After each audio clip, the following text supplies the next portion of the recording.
ہمارے ہاں یہ جو عام طور پر بات کہی جاتی ہے کہ فلاں وقت میں یہ دعا کی جائے اور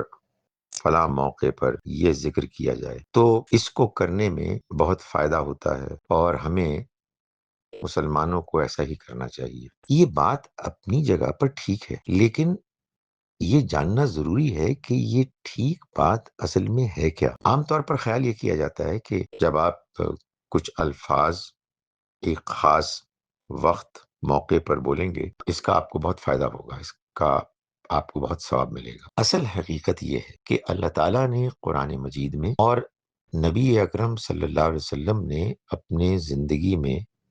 مختلف موقعوں پر وہ دعائیں کی ہیں جن میں بہترین الفاظ ہیں، اور وہ ان موقعوں پر کی ہیں جن موقعوں پر وہ دعائیں ان الفاظ کے ساتھ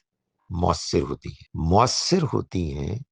کا مطلب ہے ایفیکٹو ہوتی ہیں۔ اس کا مطلب یہ ہے کہ ان کا انسان کے دل پر اثر ہوتا ہے۔ یہ اسی وقت ہو سکتا ہے جب انسان ان دعاؤں کو سمجھ کر پڑھے، اپنے دل کی گہرائی کے ساتھ پڑھنے کی کوشش کرے، ان دعاؤں کے الفاظ کے اثرات کو محسوس کرے اور بھرپور کوشش کرے کہ وہ جانتا رہے کہ ان دعاؤں کا مطلب کیا ہے۔ ہمارا تعلق ہمارے رب کے ساتھ ایک حقیقی تعلق ہونا چاہیے۔ ہمارا تعلق محض ایسا نہیں ہونا چاہیے کہ ہم کچھ الفاظ پڑھیں گے، ان کا مطلب ہمیں نہیں معلوم ہے، مگر ہم جانتے ہیں کہ ان کا بڑا فائدہ ہوتا ہے، اس کا بڑا ثواب ہوتا ہے۔ یہ جتنا بھی ثواب، جتنا بھی فائدہ ہے، یہ اصل میں ان دعاؤں کے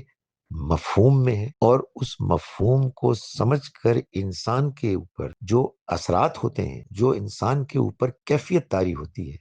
انسان جو اپنے رب کے آگے گڑ گڑاتا ہے، بے چین ہوتا ہے، بے تاب ہو کر اس سے مانگتا ہے، اس کی بڑائی کو بیان کرتا ہے،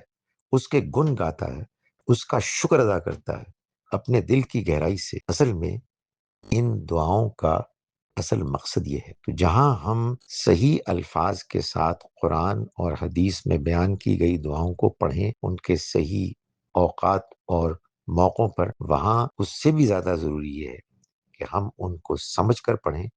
دل کی گہرائی کے ساتھ پڑھیں، اور ایسے پڑھیں کہ ہمارے اوپر ان دعاؤں کا اثر ہو۔